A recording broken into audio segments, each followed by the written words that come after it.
All right, exciting week this week. Big home football game for our program.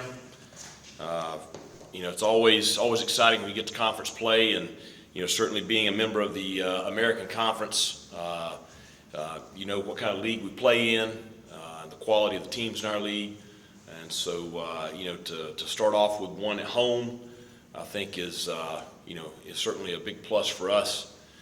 It's going to be an exciting weekend. Weather in the Greenville area is, I think we all appreciate this weather this time of the year better than, what we had there in August and early September with the heat. But, it's going to be a great weekend, 3:30 kickoff. Very good Tulane team coming in here. So excited to, welcome Pirate Nation back, for another home game. I thought the stadium, last Saturday night was just incredible. I thought, the fan base and the student section certainly were a positive impact on the game for our roster and our players, and just really appreciate their support, especially the student section. I mean, it's been a couple of years since we had it like that, and so it was great to see, and looking forward to having everybody back this Saturday at 3:30. Questions?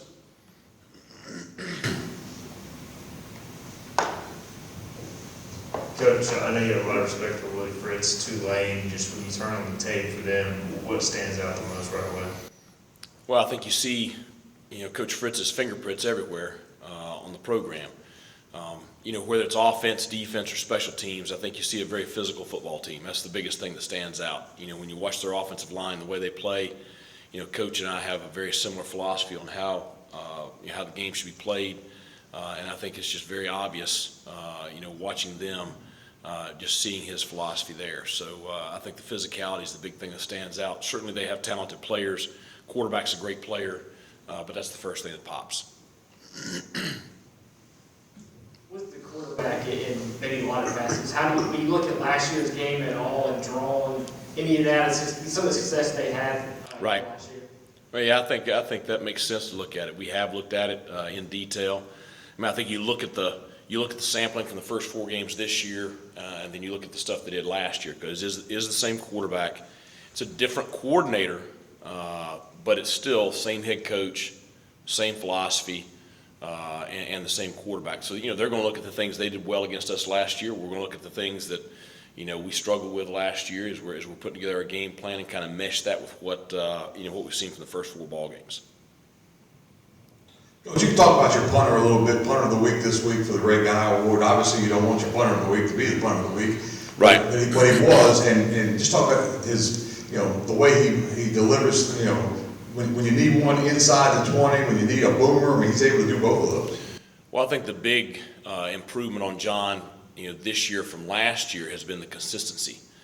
He's doing a tremendous job with hang time. As well as distance. Last year he would hit a good one. He would hit one that wasn't so good. He would hit one with great distance. It wouldn't have great hang time. He was just very inconsistent. He worked very, very hard in the off season, and that hard work is showing. His punts are all 4+ hang time, and with the play of our gunners, Josiah Hatfield's the one that really stood out the other night. It's really forcing a lot of fair catches. And then, you look at the last punt of the ball game, in that situation, I wanted to make sure we were sound in protection, so we stayed in a base punt formation so we would make sure that the kick was protected. But I really just told him, I said, this is where we need the ball. And he was able to put it right where we needed it. Josiah downed it on the 2-yard line, which created a long field, and really set up the ending of the ball game. So you're doing a great job. I think that, you're going to see two of the best punters in the league, this week. Tulane's punter is one of the top punters in the country. So you're going to see 2 of the better specialists that there are this weekend. Coach, Tulane's a team that has played a couple of ranked opponents already. They played well on the road for the most part. This sets up as a interesting matchup. Talk about your points of emphasis as you enter this week's ball game. Well, they played, very well at Oklahoma opening weekend. Had a chance to win the ball game on the final drive, and I think, I think Pratt earned a lot of respect from the Oklahoma faithful with just the way he competed that day. Had a tough game at Ole Miss, but Ole Miss is, they're having a pretty special year. They've got a pretty big ball game this week also. But, I think that, Tulane's well tested. They had a tough loss to UAB the other night in a game that I'm sure Coach Fritz feels like they should have won. But it's a big challenge for us. As you look back over the span of the last 11 games or so that we've played, the Tulane game last year is one that stands out where, I didn't feel like we played, at our best. We were coming off the tough game at Tulsa, and certainly that may have had a little bit to do with it. But at the end of the day, you did not have one of your better performances against this group last year. So, our kids are going to be motivated, between, the way we played last Saturday night and first conference football game and that performance last year against Tulane. I mean, our group's going to be motivated. That they want to play well. They want to figure out a way to win this ball game. And so, I expect us to have a great week of practice this week. I expect us to be ready to play at 3:30 on Saturday, and I expect us to play very well. It's kind of our job to build up things and hype Yep. things up. I mean, you look at big picture, ECU hasn't won 3 games in a row since 2014. What could that mean to be on a 3-game streak and be 3-2? And do you sense, obviously, this is a big game for the protection of the program? Well, it's a big game for a lot of reasons, and not to, de-escalate your question, it would mean we're 1-0 in the conference. I mean, that's what it would mean to win this ball game, and so it would mean we're 3-2 on the season. I think when you do look at big picture, I mean, it would be obviously a big next step. You look over the span, like I said, of the last 11 games, we've done some really good things. You look over the span of the last 6 games, we're 4-2. You're 2-2 to start the season, so you're seeing some positive things, big picture wise. So, as far as that's concerned, then yeah, it's a big ball game for us. But the biggest reason it's a big ball game is because it's the next one. It's the conference opener. It's a home game. It's a conference opponent. It's a good conference opponent. It would be a quality win. But we got our hands full. We're going to play our tails off Saturday to have a shot.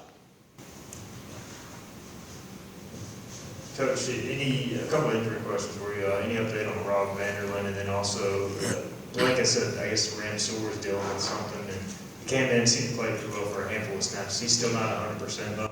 I think Aaron's probably back to full go now. The big thing is him. He just has not been able to practice full speed for a couple of weeks, and you can't go out there and be prepared to play if you don't. And so I think the big thing for him is just having a great week of practice this week. I know that Coach Harrell was meeting with him earlier today, just about trying to get him back into the swing of things rotationally.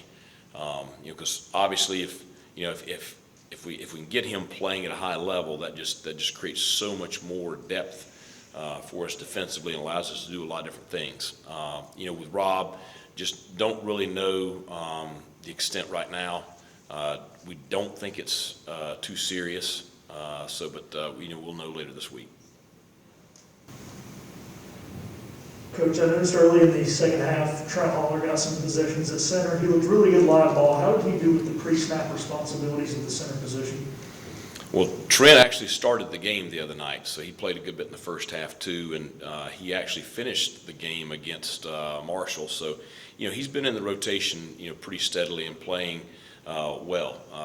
Avery has been playing well also. Avery was dealing with a little bit of an injury deal last week. He's back and he's fine now. But there's really not any drop off, mentally between Avery and Trent.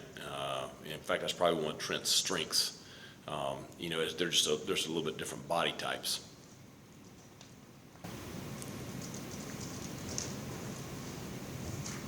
Keaton's been able to bust off some big runs. We maybe haven't seen that Rajay game that we saw so often last year. Is he frustrated at all by that? And then what do you think maybe it takes to get him going in those games? Well, I think they're both pushing themselves to play a little bit better. Keaton has popped a couple of big plays. I think one of them has 45 carries, the other one has 43 carries. We're splitting reps with them, so they're both getting pretty equal touches, which is what we want. We want them both fresh when they're in there. They both want to play better. Rajay obviously wants to be more productive, but Keaton does also, and I think that's that's something that's a big stress for us this week is, and I don't want them pushing, to the point that they're too much. It's a feel thing in the run game. Now, both of them, we want them, getting vertical, running behind their pads, doing all those things. But we really need to, continue to bring them along with that offensive line as far as seeing the cuts and making the cuts and being decisive. I think those are the big things. Anything else, Joe? 2 straight close games, 2 straight wins in those close games. Those very character-building wins. How do you think that'll help you down the stretch when it really matters most? Well, it's. I think I'd rather win the close games than lose them. That's for sure. I mean, it's we've had our share of close losses in my first couple of years here, and so it was great to get a good road win at Marshall in a very tight, contested fourth quarter.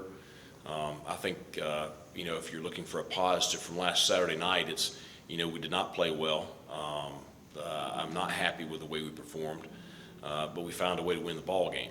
And so you're obviously in a lot better space than you would be if you had lost that ball game. So I just think that, being in those late game situations, there's no substitute for experience. I don't care what kind of experience you're talking about. The more you're in situations and the more experience you get with them, the more comfortable that you are, in those situations as far as execution.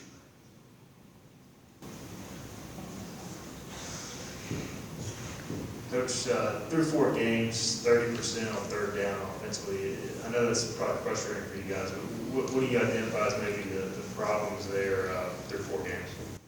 We got to be better on first down. That's the biggest problem. If we can get our offense in 3rd and 3s and 3rd and 4s, then you're going to see us be a lot more effective on third down. If we're going to be in 3rd and 9s and 3rd and 11s, then we're not going to be very effective. And those are the biggest issues. And it was the issue the other night is just, we've got to be more productive on the early downs, drive the football better. It's just, you can't continually get yourselves in 3rd and longs.